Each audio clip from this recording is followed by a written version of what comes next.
Beautiful southern coast of India. Here the usual morning ritual is the beholding sight of hard-working fishermen for whom work and pleasure goes hand in hand. Their typical day starts early. Fishing, harvesting, cleaning nets and taking the stock to the market are all parts of their daily routine. On 26 December 2004, people in the Indian Ocean basin were in for a rude shock. They confronted an unprecedented catastrophe, the Indian Ocean tsunami. Over 240,000 people lost their lives, the highest toll in recorded history. In just a few hours, stunning the world with its destructive power, the tsunami struck every country in the Indian Ocean, wreaking massive damage along coast and causing deaths in 11 countries and displacing tens of lakhs of people. Indonesia, Sri Lanka and Southeast India were the worst hit. For most of the public of the Indian Ocean region, before 2004, tsunami was just a geographical Japanese term. Su meaning harbour and Nami meaning waves. 2004 was the first time this catastrophe visited countries in Indian Ocean and changed their perception once and for all. There is little doubt that thousands of lives could have been saved if an alert system had been placed in the Indian Ocean region similar to that operating in Pacific Ocean region.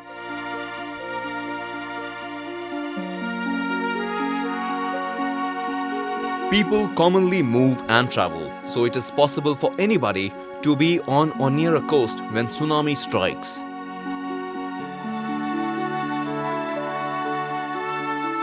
Since most large destructive tsunamis are generated by big earthquakes, therefore it is important to understand the causes of earthquakes.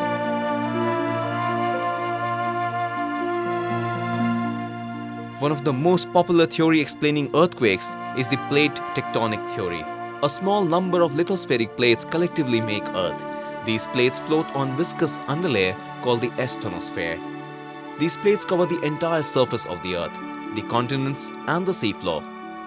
They are constantly moving relative to each other at an extremely slow pace, about 4 inches in a year. Earthquakes are mostly generated by movements along the fault zones of plate boundaries. The place where two plates come into contact are called plate boundaries. Plates move in different ways relative to each other.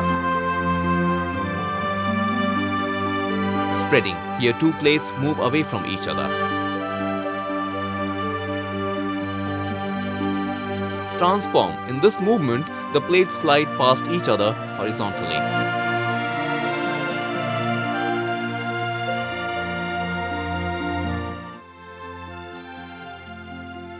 In the third movement, the plate moves towards each other and one slides underneath the other. This is called subduction. Almost 80% of the total energy released worldwide by earthquakes occur in subduction zones, where oceanic plate slides under a continental plate or another young oceanic plate.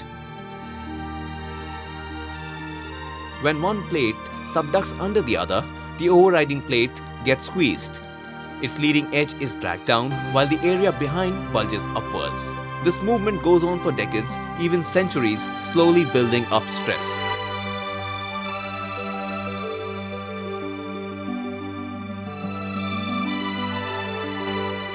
The magnitude of earthquake is measured on various scales, but for the majority of purpose, Richter scale is referred for measure of the energy released in the earthquake or the intensity of the earthquake.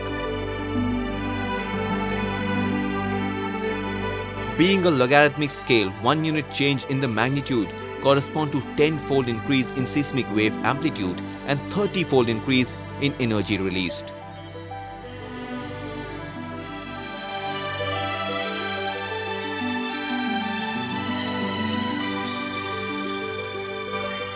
For tsunami to happen, the fault where earthquake occurs must be underneath or near the ocean.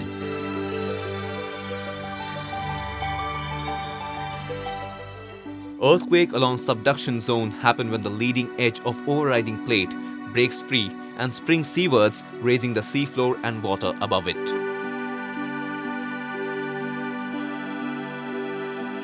The earthquake causes the vertical movement of the seafloor over a large area. As the land mass shifts, the wave becomes broader.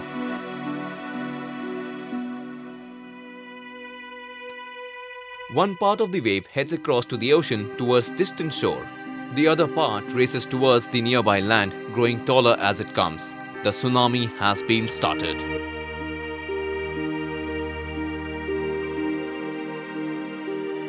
Tsunami waves are distinguished from ordinary ocean waves by great length between the wave crests. The wave crust in the tsunami sea could be hundreds of kilometers long. Tsunami waves can travel at a speed of a commercial plane, that is 800 kilometers per hour. Tsunamis can move from one side of an ocean to the other in less than a day, unnoticed by the ships at sea. Tsunami cannot be noticed from the air.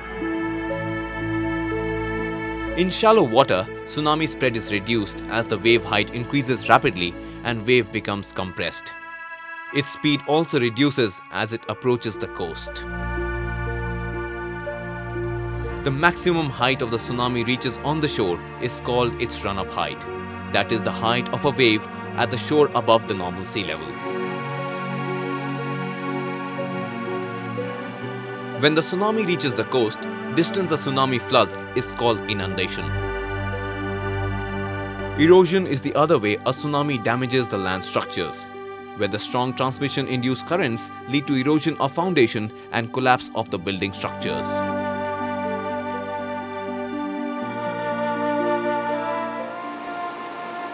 Flooding by each wave can last from 10 minutes to 45 minutes, and the dangerous period of successive waves can last for hours. Therefore, one must retreat to the coast only after the all clear from competent authority.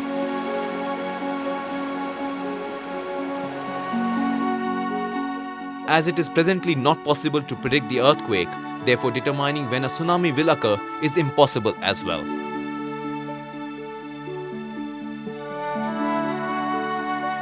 However, a tsunami early warning system detects potentially dangerous earthquake and provides immediate early warning to countries which may be hit.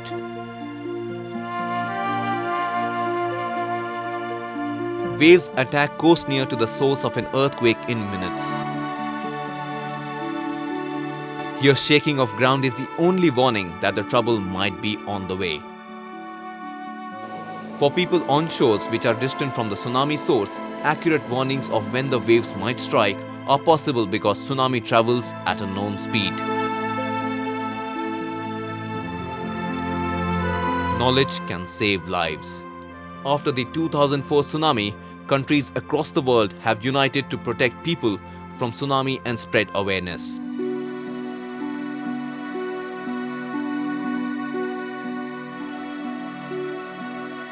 Every underwater earthquake does not generate tsunami, and false alarm can make people complacent. This would make the warning system redundant as people would not take it seriously and lives would not be saved in the event of a tsunami.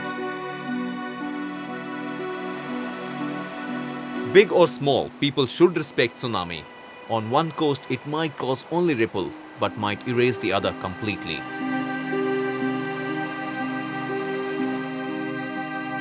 To create the warning system, seismic activity is monitored regularly. In the event of an earthquake, its impact on the sea is monitored. Tide stations have been established on the coast to monitor and transmit regular changes in the sea level. Though they are cheaper to install and maintain, tide stations have their own limitations. The gauges are all located at the shore. Although they can warn of approaching local tsunamis, they cannot predict the development and impact of distant tsunamis. To solve this problem, deep water instruments are also placed at certain places in the ocean. They are called Deep Ocean Assessment and Reporting of Tsunamis.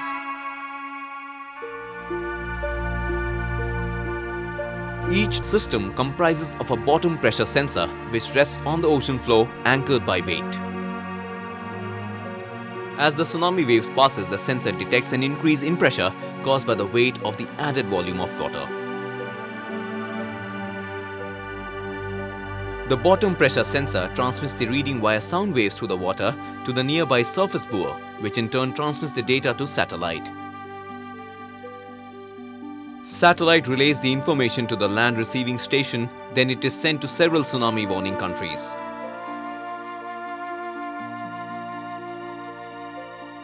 Scientists analyze the data, estimate the earthquake magnitude, and watch for reports from the tide stations in the quake area, which tells them whether tsunami waves has raised the water level of a coast and if there could be a tsunami hazard to other areas. This type of warning system could have saved tens of thousands of people at distant shores from the source in the 2004 tsunami. Next time, when the tsunami strikes in the Indian Ocean, there will be a warning system in place to detect it and alert coastal communities to the impending threat.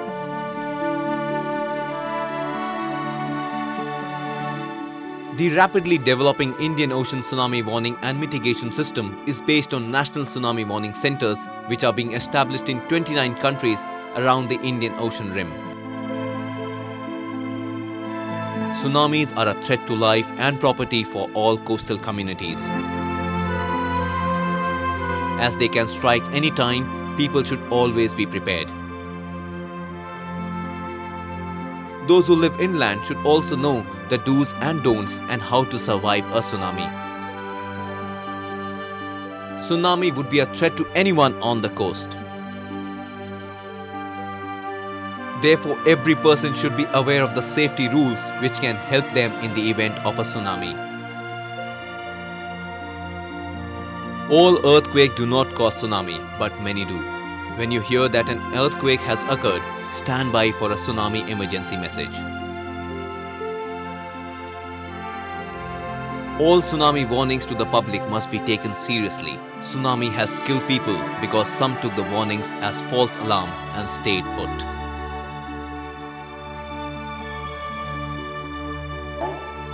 Earthquake in your area is one of nature's warning signals.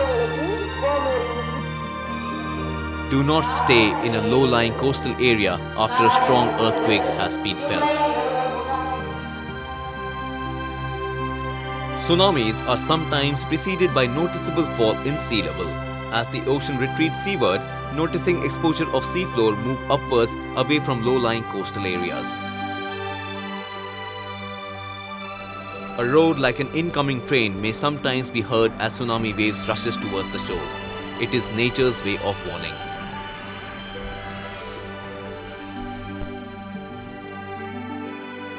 Tsunami is not a single wave but a series of waves. Stay out of danger areas and only return after an all clear is issued by competent authority. There could be a small tsunami in your area. Do not let modest size of one make lose respect for all. Never go to the shore to watch tsunami. When you see the waves, you are too close to escape it. Never try to surf tsunami. Most tsunamis are like flash floods, full of debris, and they do not curl or break like surf waves. Tsunamis visit every coastline. Be prepared and know the nature's warning signs. Earthquake. Retreating off sea, exposing sea floor. Roaring sound of a coming train. During tsunami emergency, local civil defense, police and other emergency organizations will try to save your life. Cooperate with them. Tsunami waves are imperceptible in the open. Do not return to port if you are at sea and a tsunami warning has been issued. Listen to mariner radio reports for when it is safe to return to port. Emergencies often arrive with little or no warning, and they can cause extensive damage. But advanced preparations can make a lot of difference.